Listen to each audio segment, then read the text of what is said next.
একসময় আমি রাজকুমারী ছিলাম, আজ সবাই আমাকে দুর্বল ভাবে। দুর্বল না, এইটা লোডিং টাইম। আমারও একসময় কেউ দাম দিত না, আজ আমাকে ছাড়া তরকারি চলে। আমার কথা বাদ দিলি কেন? সব বাচ্চা আমাকেই চায়। এইটাই জীবন, আজ কাঁচা কাল পাকা। যখন দরকার ছিল তখন কেউ পাশে ছিল না, এখন হাসাহাসি। যে নিচে পড়ে সেই উপরে উঠতে জানে। চল আজ থেকে ট্রেনিং, আমি পারবো। আজ আর পালাবো না। আমি আর দুর্বল না। দেখছিস, আমাদের দল কিন্তু রান্নাঘরের অ্যাভেঞ্জার্স। অ্যাভেঞ্জার না, ভেজিটেবল লিগ।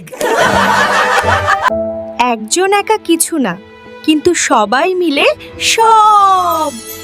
তোমাদের জীবনে কি কখনো এমন সময় এসেছে যখন সবাই ছেড়ে গেছে? কমেন্টে লেখো হ্যাঁ, না হলে কেন। আর এমন গল্প পেতে সাবস্ক্রাইব করো।